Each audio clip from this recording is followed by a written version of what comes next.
So hi అండి, నేను మీ RN. మీరు చూస్తున్నారు Telugu trader RN YouTube channel. So ఛానల్కి ఎవరైనా ఫస్ట్ టైం వస్తే దయచేసి సబ్స్క్రైబ్ చేసుకోండి అండ్ బెల్ ఐకన్ కూడా ఆన్లో పెట్టుకోండి. సో దట్ నేను వీడియో మీకు వెంటనే అయితే నోటిఫికేషన్ వస్తుంది. ఓకే, చాలా మంది చూసి వెళ్ళిపోతున్నారు, సబ్స్క్రైబ్ చేసుకోవట్లేదు. మీరు సబ్స్క్రైబ్ చేసి పెట్టుకోండి, మీకోసం మంచి కంటెంట్ వీడియోస్ ఎప్పుడు తెస్తూ ఉంటాను. రేపు మార్కెట్ ఏంటి, రేపు మార్కెట్ ఎలా ఉండబోతుంది చూద్దాం. ఫస్ట్ థింగ్ ఎఫ్ఐడిఐ డేటాలోకి వెళ్దాం.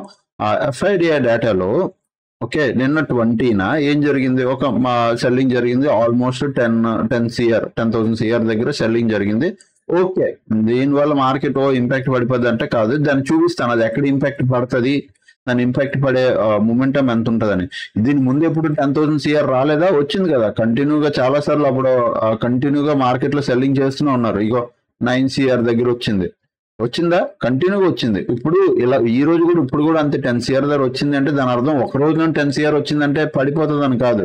ఎందుకు అలాగంటే 8 CR ఇక్కడ బయింగ్ అయింది. ఇది 8 CR దగ్గర బయింగ్ అయింది. మార్కెట్ లో ఏమైనా పెద్ద స్పైక్ వచ్చిందా? రాలేదు.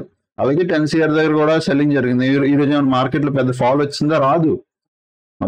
అది ఈ రోజు పొజిషన్స్ క్రియేట్ చేశారంటే అది ఎప్పుడు రేపు ఎల్లుండికి వచ్చే వారం కోసం క్రియేట్ చేస్తారు, కానీ విత్ ఇన్ 1-2 days కోసం కాదు. ఓకే, అది మీరు అర్థం చేసుకోవాలి. సో ప్రెసెంట్ అయితే ఇక్కడ 8,000 CR, ఆల్మోస్ట్ 10,000 CR ధర బయింగ్ వచ్చింది. ఓకే, ఇది పక్కన పెడదాం. ఓకే, ప్రెసెంట్ అయితే బయింగ్ వచ్చింది. మేజర్ బయింగ్ పడిపోద్ది కాదు, ఇప్పుడు అది ఇంపాక్ట్ పడుతుందో కూడా చెప్తాను. ఓకే, సో దీన్ని పక్కన పెడదాం. హాలిడేస్ ఏమైనా ఉన్నాయంటే హాలిడేస్ ఏం లేవు.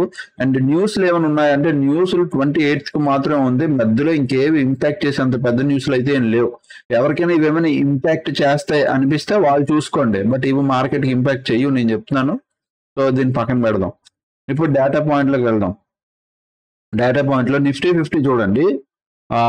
టోటల్ ఈరోజు ఎవరున్నారు? Call side first thing morning నుంచి ఏం జరిగింది చూడండి. ఫస్ట్ మార్నింగ్ నుంచి పుట్ సైడ్ స్ట్రాంగ్ గా ఉన్నారు. సెకండ్ హాఫ్ లో కూడా పుట్ సైడ్ మైనస్ అయ్యారు, కానీ కాల్ సైడ్ ఎవరు డామినేట్ చేయలేదు.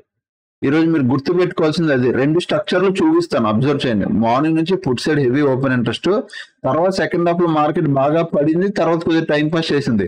ఆ పడినప్పుడు ఏం జరిగిందంటే ఎవరైతే కాల్ సైడ్ పొజిషన్స్ ఉన్నాయో అన్ని మైనస్ అయ్యాయి, పుట్ సైడ్ పొజిషన్స్ మాత్రం ఉన్నాయి. సో ఇక్కడ చూస్తే పుట్ పొజిషన్స్ మార్నింగ్ ఉన్నాయి, అలా అలా పుట్ పొజిషన్స్ తగ్గాయి. సో దానివల్ల మార్కెట్ కరెక్షన్ తీసుకుని తప్పితే కాల్ పొజిషన్స్ వల్ల కాదు. ఇక్కడ ఇంకొకటి నెక్స్ట్ టోటల్ ఆయిల్ ఎవరున్నారు? కాల్ సైడ్ పొజిషన్స్ ఉన్నాయి నిఫ్టీ 50లో. దీనికి డీటెయిల్ గా నేను చార్ట్ లో ఎక్స్ప్లెయిన్ చేస్తా. సో బ్యాంక్ నిఫ్టీ కూడా చూడండి. బ్యాంక్ నిఫ్టీలో కూడా ఎవరున్నారు? Complete put side open interest ఉంది, కాల్ సైడ్ తగ్గిపోయారు. ఓకే, టోటల్ ఆయిల్ లో కొద్ది కాల్ ఎక్కువ ఉంది. ఇప్పుడు నిఫ్టీ 50 లాస్ట్ 60 minutes ఈ రోజు ఏం జరిగింది? Long buildup, short covering, long unwinding, short covering, long unwinding, short buildup. ఎక్కడైనా బిగ్ ప్లేయర్ వచ్చాడా అంటే లే. లాంగ్ బిల్డప్ తర్వాత షార్ట్ కవరింగ్లు, లాంగ్ అన్వైండింగ్లు, షార్ట్ కవరింగ్లు, లాంగ్ అన్వైండింగ్, షార్ట్ బిల్డప్ అంతా ఓకే. షార్ట్ కవరింగ్ ఒకటి కొద్దిగా బిగ్ వచ్చాడు, మిగతాదంతా ఓకే ఓకే. నెక్స్ట్ బ్యాంక్ నిఫ్టీలో కూడా చూద్దాం. బ్యాంక్ నిఫ్టీలో కూడా long buildup okay, short buildup ఏం లేదు, long unwinding, long unwinding. Bank Nifty అయితే అన్ని చిన్నోలే, మరి స్మాల్ ఈలు, ఎవరు బిగ్ ప్లేయర్లు అయితే ఇక్కడ ఏం పెద్దగా లేరు. అండ్ నెక్స్ట్ ఈ రోజు మా ఆల్గో ట్రేడింగ్ లో కూడా ఏ స్ట్రాటజీ ఆల్గో యాక్టివ్ అవ్వలేదు, ఏ ట్రేడ్ ఎంట్రీ తీసుకోలేదు. యాక్టివ్ అవ్వలేదు, ఎంట్రీ తీసుకోలేదు. So no entry, no loss, no profit, happy. Present అయితే ఇప్పటి వరకు మీరు చూస్తే ఇవి మా ఆల్గో ట్రేడ్స్. ఓవరాల్ గా 47,000 ప్రాఫిట్ లో ఉండాలి. సో ఓన్లీ ఒక లాస్ మొన్న 1,700 అంతే. మిగతా 2 రోజులు కలిపి 47,000 దగ్గర ప్లస్ ప్రాఫిట్ లో ఉంది. ఓకే, దాన్ని పక్కన పెడదాం. ప్రెసెంట్ అయితే ఈ రోజు ఏవి తీసుకోలేదు. ఓకే, బ్యాంక్ నిఫ్టీలో కూడా సో బిగ్ ప్లేయర్లు ఎవరు లేరు, ఇది కూడా పక్కన పెడదాం. ఇప్పుడు మార్కెట్ పాయింట్ లోకి వద్దాం. ఇక్కడ 15 minutes టైం ఫ్రేమ్ లోకి రండి. ఇక్కడ మీకు ఏం కనబడుతుంది? మార్కెట్ ఫస్ట్ థింగ్ నేను ఏం చెప్పాను నిన్న, ఈ మాట చెప్పాను ఏంటి, మార్కెట్ పడింది. సో ఇక్కడ ఏదైతే ఇలా పుల్ బ్యాక్ వచ్చిందో SGX నిఫ్టీలో అది కంటిన్యూ అయిపోద్ది. సో మీకు స్మాల్ గ్యాప్ ఇన్నా, ఫ్లాట్ ఇన్నా మీరు ఏం చేయాలి? వెయిట్ చేయాలి. మనకి ఈ లెవెల్ దగ్గర దొరికితే సెల్లర్ అన్నాడు ఈ లెవెల్ అంత ఈజీగా వదిలేస్తే ఈ రోజు కష్టపడి ఇంత కిందకి తీసుకురాడు. ఈ లెవెల్లో మీరు డౌన్ సైడ్ ప్లాన్ చేయాలని చెప్పుకున్నాం. ఈ లెవెల్ దగ్గర ఒక మంచి ట్రేడ్ అయింది, డన్. తర్వాత ఏమైంది? రోజంతా ఇంకా టైం పాస్ చేసింది. ఇది పక్కన పెడదాం, టైం పాస్. బట్ ఇక్కడ ఒక ట్రేడ్ అయితే జరిగిపోయింది, ఇక్కడ పక్కన పెడదాం. In case gap down open అయితే ఇక్కడ నుంచి బయింగ్ ప్రెషర్ వస్తుంది, లేదా దీని కింద మనకి సేమ్ 30 minutes ఇది మనం ప్లాన్ చేసుకుంది. మనకి ఇక్కడ ఒక ట్రేడ్ దొరికింది, పక్కన పెడదాం. ఇప్పుడు ఎఫ్ఐడిఐ డేటాలోకి వద్దాం. ఎఫ్ఐడిఐ డేటాలో ఎఫ్ఐడిఐ డేటా అంటున్నట్టు ఇక్కడ ఎఫ్ఐడిఐ డేటా నెక్స్ట్ మార్నింగ్ నుంచి ఇగో కంటిన్యూగా పెరిగి ఇక్కడ మొత్తం 11 ఆ టైంకి ఫుడ్ సైడ్ ఓపెన్ ఇంట్రెస్ట్ తగ్గి మార్కెట్ ఫాల్ అయ్యింది. అంటే మార్నింగ్ ఏమైంది, market call side open interest ఎక్కువ లేదు, మైనస్ అవుతుంది, పుట్ సైడ్ ఓపెన్ ఇంట్రెస్ట్ ఉంది. పుట్ అంటే చాలా మందికి ఇప్పుడు బిగినర్ కి డౌట్ రావచ్చు, అదేటన్నా పుట్టు మార్కెట్ పడుతున్నప్పుడు పుట్టు బై చేస్తాం కదా, పుట్టు బై చేస్తాం కదా, పుట్టు బై చేసినప్పుడు మార్కెట్ పడుతుంటే పుట్టు బై చేస్తాం కదా, మరి మీరు మార్కెట్ వెళ్తుంటే పుట్టు అంటున్నారు ఏంటని. అంటే మార్కెట్ పడితే పుట్టుని బై చేస్తాం, అదే పుట్టుని సెల్ చేసావు అనుకో దాని అర్థం మార్కెట్ పైకి వెళ్తుంది అని.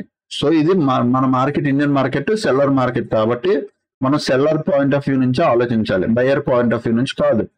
సో పుట్టుని ఏం చేస్తారు, పుట్ రైటింగ్ అంటారు. పుట్ రైటింగ్ అన్నా పుట్ సెల్లింగ్ అన్నా ఓకే సేమ్ ఒకటే, అంటే పుట్ని సెల్ చేస్తున్నారు. ఏమైంది, మార్నింగ్ నుంచి పుట్టు హెవీగా సెల్ చేయడం వల్ల మార్కెట్ మంచిగా బౌన్స్ అయింది, పైకి వచ్చింది. ఇక్కడ నుంచి పుట్ లో ఉన్న ఓపెన్ ఇంట్రెస్ట్ తగ్గింది, అంటే ఇక్కడ వరకు వచ్చింది. ఇక్కడ నుంచి పుట్ సైడ్ ఓపెన్ ఇంట్రెస్ట్ వరకు, పుట్ సైడ్ పైకి తీసుకెళ్ళడానికి అంత స్ట్రెంత్ లేదు. ఇక్కడ వరకు ఎవరు ఉన్నారు వాళ్ళు ఇక్కడ ఉండి ఇక్కడ ప్రాఫిట్ బుక్ చేసుకున్నారు, పుట్ సైడ్ ఓపెన్ ఇంట్రెస్ట్ తగ్గడం మార్కెట్ పడింది, అంతేగాని కాల్ సైడ్ ఓపెన్ ఇంట్రెస్ట్ పెరగడం వల్ల కాదు.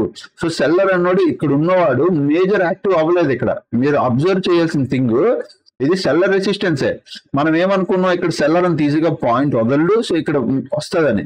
బట్ ఇక్కడ ఏం జరిగింది, మార్కెట్ లో కింద నుంచి పైకి బయర్ పుష్ చేశాడు, ఇక్కడ ప్రాఫిట్ బుక్ చేసుకున్నాడు. మేబీ సెల్లర్ ఉన్నాడేమో అని భయపడి ప్రాఫిట్ బుక్ చేసుకున్నాడు, బట్ యాక్చువల్ గా ఇక్కడ సెల్లర్ లేడు. సెల్లర్ లేకపోవడం వల్ల ఒకవేళ కానీ ఇంకొద్ది గట్టి తలుచుకుంటే మార్కెట్ పైకి వెళ్ళిపోయేది బయర్. బట్ బయర్ ఏమనుకున్నాడు, సెల్లర్ ఈ లెవెల్ ఈజీగా వదలడేమో అనుకొని బయర్ తగ్గిపోయాడు. అంటే బయర్ ఏం చేశాడు, పొజిషన్స్ తగ్గించాడు. బయర్ ఎగ్జిట్ ఎప్పుడైతే అయ్యాడు, ఇక్కడ నుంచి ఇంత వచ్చి ప్రాఫిట్ బుకింగ్ ఎప్పుడైతే చేసుకున్నాడో మార్కెట్ డౌన్ వచ్చింది మళ్ళీ, అంతేగాని సెల్లింగ్ పొజిషన్స్ వల్ల కాదు. అదే జరిగింది ఇక్కడ నేను అదే చెప్తున్నాను. ఏదది నిఫ్టీ 50లో చూడండి, కాల్ సైడ్ మైనస్ అయిపోయి పొజిషన్స్, పుట్ సైడ్ మాత్రం ఉన్నాయి. ఎందుకు ఇలా చూడండి, మార్నింగ్ నుంచి కాల్ సైడ్ పొజిషన్స్ మైనస్ అవుతూనే ఉన్నాయి. నేను మళ్ళీ మీకు ఇది కూడా చూపిస్తున్నా చూడండి. మార్నింగ్ నుంచి కాల్ సైడ్ పొజిషన్స్ ఈ లైన్ మైనస్ అవుతున్నాయి, బట్ పుట్ సైడ్ పొజిషన్స్ మాత్రం మార్నింగ్ పెరిగి తర్వాత 11 తర్వాత పడి తర్వాత ఫ్లాట్ అయిపోయి ఒక లెవెల్లో సేమ్ ఉండిపోయి ఇంకా. సో మార్నింగ్ పెరిగి తర్వాత తగ్గడం వల్ల పడ్డాయి. ఓకే, క్లారిటీ వచ్చిందా? ఇక్కడ ఎవరు తీసుకొచ్చారు, సో ఎవరైతే ఇక్కడ పుట్ రైటర్లు తీసుకెళ్లారో వాళ్ళ ప్రాఫిట్ బుకింగ్ వల్ల మార్కెట్ కిందకి వచ్చింది. సో ఇక్కడ ఇప్పుడు 20 ఎఫ్ఐసి ఎంత 10,000 CR దగ్గర సెల్ చేశారు కదా 20 కామెంట్ లో కూడా ఒక ఆయన అడిగారు అది ఎలా ఇంపాక్ట్ చేయదని. 10,000 CR దగ్గర 20 సెల్ చేశారు. ఇప్పుడు మనం మార్కెట్ స్ట్రక్చర్ చూద్దాం. 1 డే టైం ఫ్రేమ్ లోకి రండి. 20 క్యాండిల్ ఇది 20 క్యాండిల్ కనబడుతుందా, పెద్ద క్యాండిల్. సో ఇంత పెద్ద క్యాండిల్ వచ్చింది కాబట్టి అక్కడ 10,000 CR సెల్లింగ్ జరిగింది, ఇక్కడ అంత పెద్ద క్యాండిల్ పడింది. Okay done. ఇప్పుడు ఆ కంటిన్యూ అవ్వాలి, ఆ ప్రెషర్ కంటిన్యూ అవ్వాలి అంటే ఆ 10,000 CR ప్రెషర్ కంటిన్యూ అవ్వాలి అంటే మార్కెట్ దీని కింద మనకి ఇక్కడ క్లోజింగ్ రావాలి 1 డే. అప్పుడు మార్కెట్ వచ్చే రోజుల్లో ఇది టెస్ట్ చేస్తుంది, ఇది టెస్ట్ చేస్తుంది, ఇక్కడ ఇది కన్ఫర్మ్ గా టెస్ట్ చేస్తుంది. దీని కింద ఇక్కడ ఈ క్యాండిల్ కింద ఏదైతే ఈ 20 క్యాండిల్ కింద 1 డే క్యాండిల్ క్లోజింగ్ వచ్చింది అనుకో ఇక్కడ బస్ అంతే. దాని తర్వాత ఈ కింద ఇక్కడ కన్ఫర్మ్ గా టెస్ట్ చేయడానికి వస్తుంది 24,200 ఈ డౌన్ లెవెల్ కి ఇక్కడ వరకు. ఆ తర్వాత అది కూడా బ్రేక్ అయితే మళ్ళీ ఈ కింద వరకు వస్తుంది. అప్పుడు కొద్దిగా మార్కెట్ వెళ్ళి ఇట్లా కరెక్షన్ తీసుకొని మళ్ళీ ఏదో చేసి ఇట్లా పైకి వెళ్ళడానికి ఏదో చేయాలి తప్పితే, బట్ ఇక్కడ వరకు కరెక్షన్ తీసుకోవడానికి అయితే ఈజీగా వస్తుంది. అప్పుడు ఇన్ కేస్ ఇది లో బ్రేక్ అవ్వకుండా వచ్చే రోజున మళ్ళీ రేపు పైకి వెళ్ళిపోయింది అనుకో, ఆ 10,000 CR ఇంపాక్ట్ పడదు అసలు. మీరు అడిగారు అది ఇంపాక్ట్ పడదు, కన్ఫర్మ్ గా పడదు, అది అసలు చూపించదు. సో అలా మనం ప్లాన్ చేయాలి ఎప్పుడైనా. ఓకే, ప్రెసెంట్ ఏమైపోయింది, ఇప్పుడు 15 minutes టైం ఫ్రేమ్ లోకి వద్దాం, మార్కెట్ అనాలిసిస్ చేసుకుందాం. ఇది ఎలాగ రెసిస్టెన్స్ కింద ఉంచుతున్నాను ఈ లెవెల్, నేను ఏం మార్చట్లే. పైన ఇదే రెసిస్టెన్స్, కింద ఇదే సపోర్ట్. మళ్ళీ చెప్తున్నా కింద ఇదే సపోర్ట్. ఒకవేళ మీకు సపోర్ట్ ఏమైనా షిఫ్ట్ చేయాలి అనుకుంటే కింద ఈ లెవెల్ ధర పెట్టుకోండి కానీ, బట్ అప్పుడు సపోర్ట్లు కొద్ది అన్ని పైకి వస్తాయి, ప్రతి ఒక్కటి కొద్దిగా పైకి వస్తుంది అనమాట. ఓకే, ఈ లెవెల్స్ వరకు ప్రతి ఒక్క సపోర్ట్ వస్తుంది. ఎస్, జస్ట్ నా లెవెల్స్ ఇవే. ఓకే, మీరు మళ్ళీ చూసుకోండి, నేను మళ్ళీ లెవెల్స్ మార్క్ చేసేస్తున్నాను, మీరు కూడా చూసుకోండి. ఓకేనా, లెవెల్స్ ఇవి. ఓకే, ఇక్కడ మీరు చూడండి 24,920 నుంచి 24,960 ఇది ఒక జోన్. ఓకే, ఇది ఒక జోన్, ఇది రెసిస్టెన్స్ జోన్. ఈ రోజు కూడా రెసిస్టెన్స్ తీసుకుంది. దీని పైకి వెళ్తే నో ట్రేడ్. ఓకే, ఎందుకు ఈ జోన్ వరస్ట్? నేను చాలా సార్లు చెప్పాను, ఇప్పుడు కదా చెప్తాను. ఈ జోన్ వరస్ట్, ఇక్కడ నో ట్రేడ్. బట్ ఇక్కడ ఇంట్రెస్టింగ్ ఒక థింగ్ ఉంది. ఏంటి? మార్కెట్ కొద్దిగా ఇలా ఒక ట్రెండ్ లైన్ ఫాలో చేసుకుంటూ వచ్చింది. చాలా చిన్న ప్యాటర్న్ ట్రెండ్ లైన్ ఇది. ఇది బ్రేక్అవుట్ అవగానే ఒకవేళ రేపు ఫ్లాట్ ఇన్నా, రేపు గ్యాప్ అప్ ఇన్నా, మళ్ళీ ఈ లెవెల్లో రిజెక్షన్ తీసుకుంటుందా లేదా చూడండి. ఈ లెవెల్ ధర ఈరోజు తీసుకున్నట్టే రేపు కూడా ఇక్కడ రిజెక్షన్ తీసుకొని మార్కెట్ పడితే మీరు ఇక్కడ ఒక డౌన్ సైడ్ కి ప్లాన్ చేయొచ్చు. మళ్ళీ చెప్తాను జాగ్రత్తగా డౌన్ సైడ్ కి. అదే మార్కెట్ రేపు చిన్న గ్యాప్ అప్ ఫ్లాట్ ఏదో టీడీపీ షార్ప్ గా దీని పైకి వెళ్ళిపోయింది అనుకో, నో ట్రేడింగ్ జోన్. ఓకే, వెళ్ళిపోతే సింగిల్ క్యాండిల్ ఇట్లా పెద్ద క్యాండిల్ సింగిల్ క్యాండిల్స్ లో వెళ్ళిపోయింది అనుకో జోన్ లోకి, ఇక్కడికి వెళ్ళిపోతే జోన్ లో ట్రేడ్ చేయం. అదే ఫ్లాట్ గానీ గ్యాప్ అప్ గానీ ఇడితే ఈ లెవెల్ దగ్గర మళ్ళీ సేమ్ రిజెక్షన్ తీసుకొని మార్కెట్ పడితే మీరు డౌన్ సైడ్ కి ప్లాన్ చేయండి. సింపుల్. ఒకవేళ మార్కెట్ రేపు డౌన్ సైడ్ బ్రేక్అవుట్ ఇచ్చి ఈ సపోర్ట్ దగ్గరకు వచ్చింది అనుకో, ఇంట్రెస్టింగ్ అక్కడ క్రియేట్ అవుతుంది.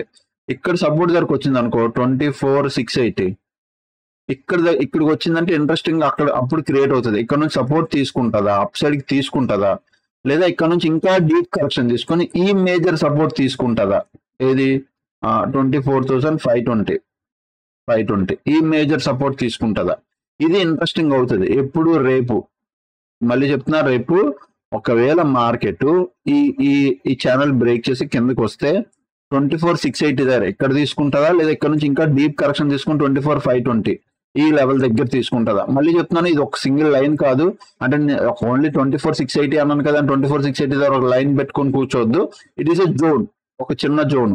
ఓకే, మళ్ళీ దాని కింద కూడా ఇది ఒక జోన్. ఎంత? 24,520 నుంచి 24,480 వరకు, 24,480 వరకు ఇది ఒక జోన్. సో అట్లా మీరు కూడా ఇక్కడ కూడా ఒక చిన్న జోన్ క్రియేట్ చేసి పెట్టుకోండి. సో ఈ జోన్ దగ్గర టర్న్ అయితే వెల్ అండ్ గుడ్, సూపర్. మళ్ళీ మనకు ఒక బయింగ్ ప్రెషర్ కనబడుతుంది. ఈ రోజు కూడా టచ్ చేసి పైకి వెళ్ళిపోయింది, కన్ఫర్మ్ గా కనబడుతుంది ఇక్కడ అప్ సైడ్. లేదు దీని కిందగానే మీకు క్లోజింగ్ వచ్చింది అనుకో, సేమ్ ప్యాటర్న్ ఫాలో అవుతారు మీరు. 30 minutes 15 minutes ఎక్కడ? దీని కింద 24,680 జోన్ ఉందా, దీని కింద ఈ ఫార్మేషన్ వస్తేనే మీరు డౌన్ సైడ్ కి ప్లాన్ చేయండి. ఇక్కడ డౌన్, అప్పుడు ఇక్కడ వరకు వస్తుంది. అప్పుడు ఇక్కడ వరకు వస్తే ఇక్కడ కన్ఫర్మ్ గా సపోర్ట్ తీసుకోవడానికి వస్తుంది. ఇది కూడా బ్రేక్ అయితే సేమ్ మళ్ళీ ఇదే ప్యాటర్న్ మళ్ళీ ఇక్కడ కూడా ఫాలో అవ్వాలి మీరు. 30 minutes కింద 15 minutes క్యాండిల్ కింద, అప్పుడు మళ్ళీ డౌన్,